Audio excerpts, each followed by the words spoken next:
Halo teman-teman, selamat datang lagi di podcast Saksi, Suara Aksi dan Advokasi LBH Jogja. Hari ini aku Putri Titian.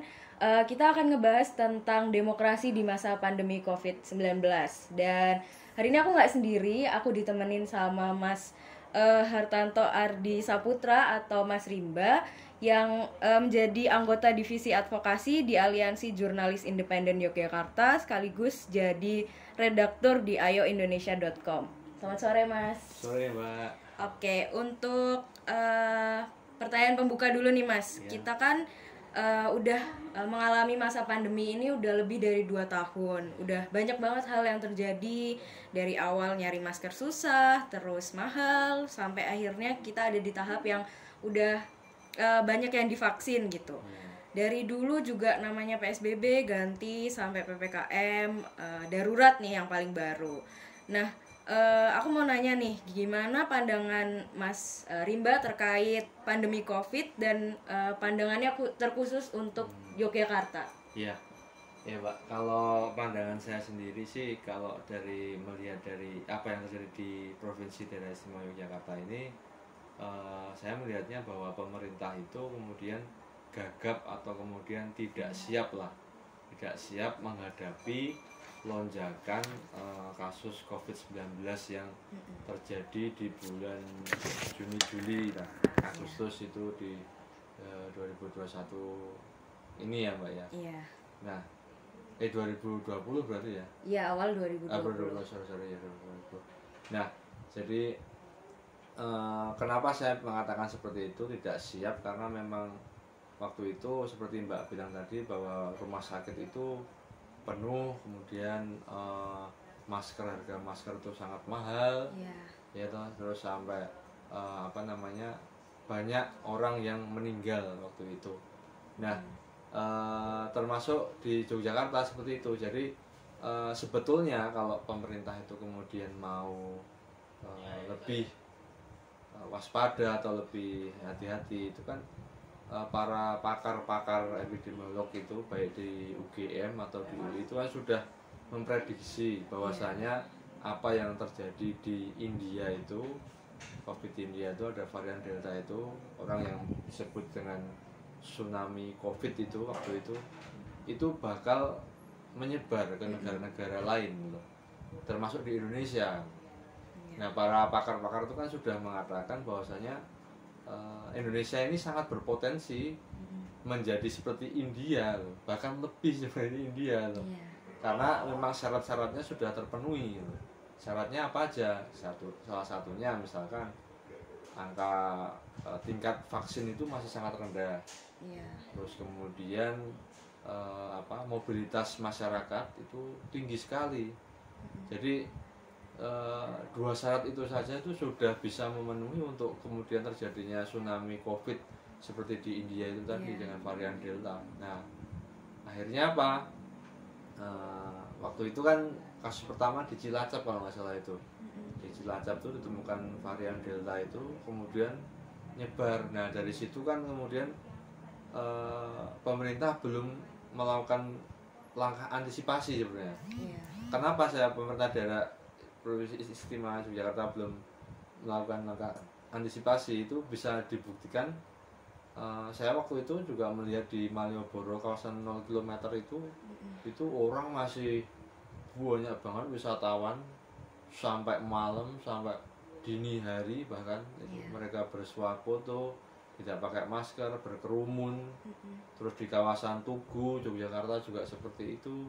Bahkan di area keraton ya, keraton di alun-alun utara itu sebelah sisi timurnya itu kan banyak kafe-kafe itu. Nah, itu kan orang main gitar, orang bernyanyi di sana, orang berdekat-dekatan itu, berkerumun lah intinya. Itu banyak sekali di sana. Bahkan saya juga ke alun-alun Bantul itu, alun Bantul Paseban itu, saya melihat di sana itu memang lautan manusia beneran Mbak. Jadi orang itu sangat banyak berkerumun dan tidak ada langkah dari pemerintah loh waktu itu. Nah, alhasil dari ketidaksiapan itu, tidak ada langkah upaya pencegahan dan tidak ada membaca kondisi dunia waktu itu. Nah, akhirnya COVID-19 ya meledak di provinsi daerah istimewa Yogyakarta gitu. Iya. Itu bulan Juli, termasuk saya juga kena COVID juga, saya juga sebagai penyintas COVID pada waktu itu. Nah ya artinya apa namanya, memang kemudian itu ditunjukkan juga ketidaksiapan itu rumah sakit fasilitas kesehatan ini sampai penuh lah Mbak. Maksudnya dia tidak bisa menampung ledakan pasien itu. Akhirnya ya masyarakat yang jadi korban, banyak orang yang meninggal di rumah.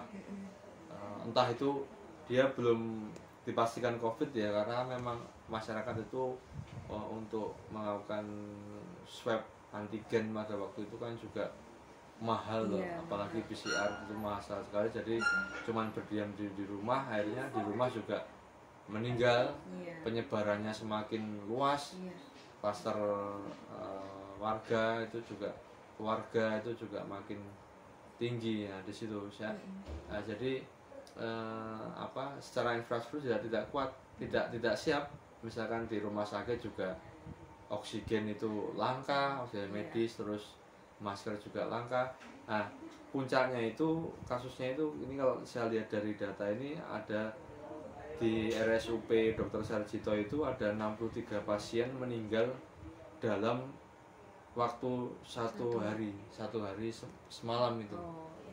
Nah itu datanya lengkap. Di sini saya melihat ini ada 9 orang di ruang intensif, 30 di bangsal rawat inap, dan 12 di instalasi gawat darurat. Jadi memang ini insiden yang menurut saya itu memprihatinkan, sangat memprihatinkan.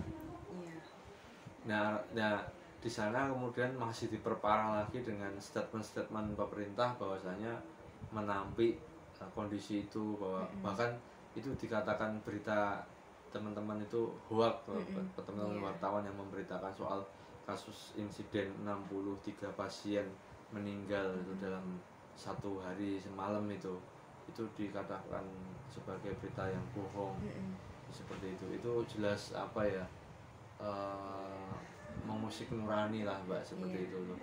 Padahal itu kan liputan kolaborasi wartawan di Yogyakarta ini, ada Harian Jogja, ada Tirto, ada IDN Times, ada Kompas juga, dan Gatra juga ada, dan itu semua sesuai dengan kaidah jurnalistik, artinya ada wawancara terhadap keluarga korban, kesaksian itu memang ada, dan pemerintah juga ada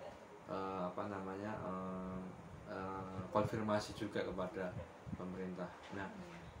Nah ya itu Mbak, jadi memang apa ya belum siap lah pada waktu itu. Jadi akhirnya masyarakat yang menjadi korban. Terus ini saya nambahin ada satu data lagi.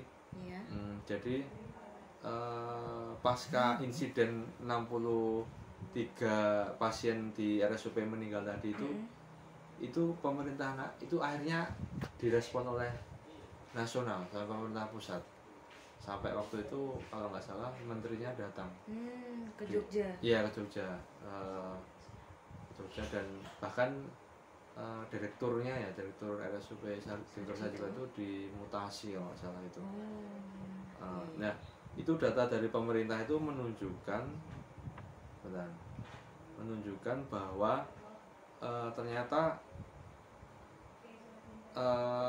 rumah sakit di DIY ini, datanya itu hanya 61% pasien itu yang terkonfirmasi positif COVID ini ya, itu memulai perawatan di rumah sakit. Jadi di provinsi DIY ini hanya 6,1% pasien COVID itu yang memperoleh perawatan di rumah sakit. Dan itu menjadi data provinsi di DIY ini adalah provinsi yang paling rendah rumah sakitnya itu merawat pasien COVID. 61% waktu itu datanya. Nah akhirnya waktu itu langkah dari pemerintah pusat kan, ibaratnya datang ke Jogja, kemudian rumah sakit milik pemerintah ini tadi disuruh mengalihkan dari tempat tidur yang umum itu ke tempat tidur pasien COVID. jadi pasien COVID ini bisa teratasi. Karena banyak sekali kasus, ya saya datanya memang belum saya cari ya, tapi artinya angka kematian di DIY ini tinggi karena dia tidak bisa mendapatkan akses di fasilitas kesehatan. Nah itu tuh pemerintah pusat membuka datanya sendiri loh, cuma 61%, 6,1% sorry. Itu dan waktu itu juga kemudian kan gagap akhirnya buka rumah sakit darurat, rumah sakit lapangan dan lain-lain. Nah ini menunjukkan sekali bahwa pemerintah provinsi DIY ini tidak siap menghadapi lonjakan kasus itu, tidak mau belajar dari kondisi global pada waktu itu yang terjadi tsunami COVID di India. Itu Mbak. Oke, kalau misalnya ngomongin tentang kebijakan yang sudah salah satunya sudah Mas Rimba jelasin tadi, misalnya buka rumah sakit lapangan gitu. Sebenarnya kebijakan-kebijakan yang udah diambil sama pemerintah ini tuh udah ideal belum sih Mas untuk menangani pandemi ini? Ya kalau dikatakan ideal sebetulnya itu ya belum lah ya, belum ideal. Karena mungkin indikatornya itu apa? Indikatornya kalau saya itu terlambat, apa-apa itu terlambat dulu loh. Jadi sudah jatuh korban dulu, kemudian ngeluarin kebijakan A, B, C, D baru ketat lagi. Dulu kan pasca Lebaran 2019 atau 2020 ya, 2019 artinya ya. 2020 ya. Itu kan pasca Lebaran itu kan mulai dilonggarkan aturan itu, dilonggarkan seolah-olah ini nggak terjadi apa-apa itu loh. Itu belum ledakan loh itu ya. Dilonggarkan. Nah, akhirnya apa kenyataannya? Ledakan terjadi dan masyarakat menjadi korban. Akhirnya diketatin lagi seperti itu.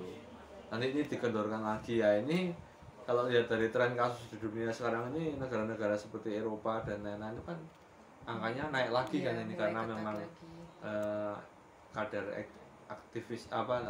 efektifnya vaksin itu juga ada batasannya efektifnya. Jadi sebenarnya sekarang kita lihat sendiri kalau di Jogja itu akhir pekan itu kayak di Malioboro seperti apa, di Tugu kayak apa, di alun-alun selatan, alun utara itu kayak apa, dan tempat-tempat wisata itu macet. Nah ini ya siap-siap aja nanti kalau pemerintah enggak mengerem ini semua. Iya, benar banget. Oke, ngomongin juga soal kebijakan lainnya itu adalah masalah vaksinasi sebagai salah satu syarat untuk berpergian, juga untuk masuk ke ruang-ruang publik. Nah, sebenarnya kalau ngomongin tentang vaksinasi ini itu ada nggak sih Mas diskriminasi yang bisa dirasakan oleh masyarakat dengan adanya kebijakan vaksinasi ini? Ya tentu itu tentu ada diskriminasi. Misalkan ya kalau orang kemudian disyaratkan mau berpergian itu harus vaksin itu kan sementara banyak orang yang tidak bisa mendapatkan vaksin itu dengan mudah gitu loh.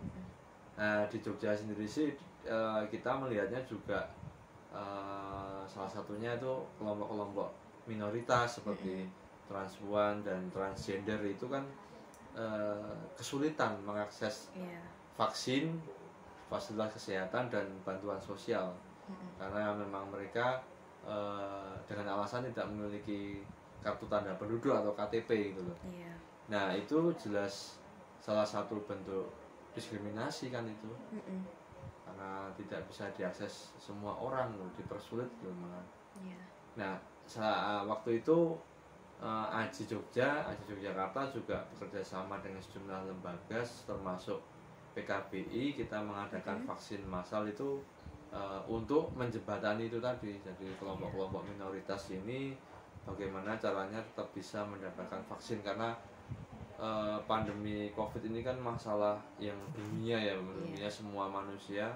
Jadi semua manusia itu kalau bisa itu memang mendapatkan vaksin seperti itu. Tapi kemudian kalau bagaimana kemudian terhadap orang yang tidak mau divaksin ya sebetulnya boleh-boleh saja. Karena memang tidak ada apa ya aturan perundang-undangan yang kemudian mewajibkan orang harus vaksin gitu loh. Itu kan sebuah pilihan, sebuah pilihan orang loh. Tapi kan pilihannya ini kemudian lama-kelamaan semacam tanda kutip dipaksa oleh negara untuk kemudian harus vaksin ya, dengan syarat ini, syarat kerja ini, orang mau undang kerja juga harus udah bukti vaksin. Kalau orang yang sudah bekerja juga kalau nggak vaksin juga dipecat atau diturunkan jabatannya, seperti itu. Iya, benar banget Mas. Terus vaksin ini kan juga dipakai ya buat syarat-syarat naik transportasi umum gitu untuk mobilitas. Nah, gimana sih pendapat Mas tentang kebijakan untuk transportasi umum ini yang mengharuskan untuk menggunakan vaksin juga untuk melampirkan hasil PCR atau antigen?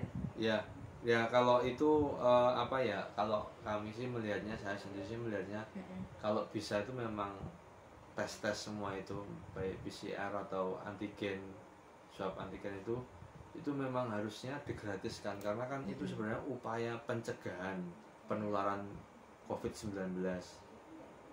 Tracing itu kan, jadi dicegah itu kan, jadi ya disaring gitulah. Nah itu sebenarnya harusnya gratis, karena semakin banyak tes, semakin rajin orang tes itu kan, itu berarti COVID itu semakin dicegah. Dan kita juga memiliki anggaran untuk kesehatan seperti itu loh. Tapi kenyataannya kan selama ini bayar Pak. Bahkan bayar. Swab antigen pun bayar. Puskesmas BPJS itu kesehatan itu tidak meng-cover swab, tidak mengatur swab. Bahkan orang yang melahirkan pun dia itu kalau mau tes itu dia harus bayar. Padahal kan meskipun persalinannya bayar BPJS ya, tapi tesnya itu bayar. Padahal kan itu salah satu kemudian untuk mengurangi angka kematian ibu melahirkan dan bayi kan, seperti itu. Nah mestinya ya digratiskan loh, apalagi kemudian info yang berkembang sekarang ini kan kemudian di laporan majalah Tempo itu, investigasi itu mengungkap bahwasanya ternyata perusahaan-perusahaan yang mengadakan alat PCR ini kan itu berafiliasi atau penuh konflik kepentingan, karena orang-orangnya itu adalah orang-orang yang dekat dengan Presiden Joko Widodo, orang-orang yang dekat dengan pemerintahan gitu ya, seperti Bapak Luhut Binsar Panjaitan dan lain-lain itu. Nah itu kan kemudian konflik kepentingannya sangat tinggi. Misalkan kemarin waktu rapat kabinet itu juga di majalah Tempo disebutkan bahwasanya ada yang mengusulkan bahwa libur Natal dan Tahun Baru ini wajib tes PCR kalau orang mau pergi-pergi. Nah ternyata terungkap bahwasanya alat untuk reagennya itu untuk PCR-nya itu kadaluarsa itu Desember akhir ini dan atau akhir Januari.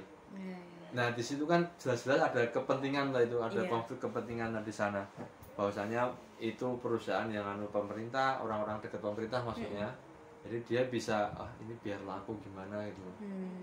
Nah seperti itu kan sebenarnya hal yang memalukan ya di saat pandemi COVID-19 ini. Oke, nah tadi kan sudah dijelasin nih dari Mas Rimba tentang tes PCR atau antigen yang mahal. Nah, ini kan juga sebenarnya dapat memberikan efek domino gitu ya Mas, dengan kalau misalnya kita kaitkan dengan UMR yang minim di Jogja, terus juga banyaknya PHK yang terjadi di masa pandemi ini, sehingga sebenarnya tes-tes kayak gitu tuh memberatkan gitu ya untuk warga. Nah, gimana sih Mas Mas dalam memandang situasi yang seperti ini gitu?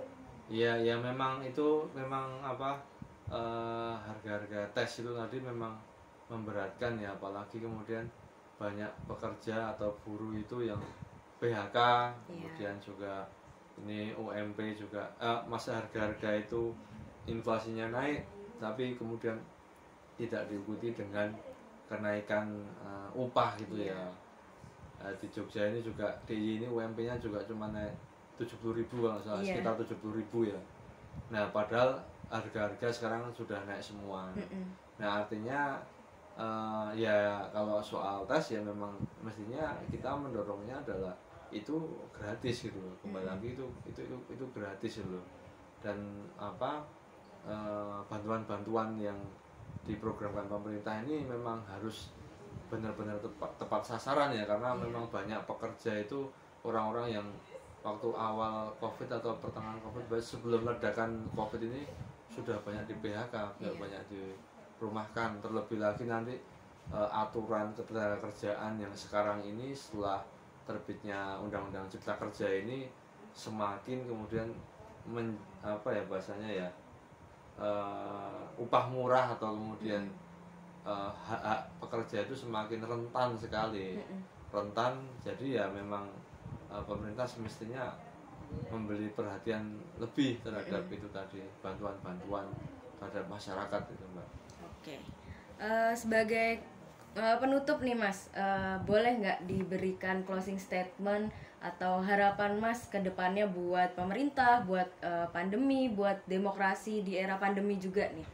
Silakan Mas. Ya karena saya dari Aliansi Jurnalis Independen, ya kita mendorong bahwasanya pemerintah itu semuanya ya, ini pemerintah nasional, pusat maupun di daerah itu kemudian mendorong keterbukaan informasi publik. Jadi bagaimana kemudian dari mulai proses penganggaran, terus pengadaan barang dan distribusi barang itu semuanya harus terbuka, tidak dan diminimalisir lah adanya oknum-oknum yang kemudian mau memanfaatkan jabatannya untuk kemudian dia mengambil untung dari kebijakan-kebijakan terutama soal COVID ini seperti itu. Meskipun membantah tapi kan kalau dihitung itu kan ya banyak sekali Mbak seperti itu. Dan kemudian media juga menyoroti terus soal penyaluran bantuan, karena bantuan ini banyak sekali melesetnya, terus disunat oleh oknum-oknum tertentu yang tidak benar, dan kemudian misalkan tidak tepat sasaran, misalkan ASN juga mendapatkan bantuan seperti itu. Nah itu yang harus terus dikawal oleh masyarakat, dan mungkin pers di Indonesia itu memiliki tanggung jawab soal hal itu, karena itu berkaitan dengan kontrol terhadap kekuasaan, dan masyarakat juga memiliki hak untuk tahu soal semuanya itu, Mbak. Oke, makasih banyak ya Mas sudah berbagi pendapatnya di podcast Saksinya punya LBH Yogyakarta. Nah, buat teman-teman, kita udah sampai di penghujung podcast hari ini yang ngebahas tentang demokrasi di era pandemi.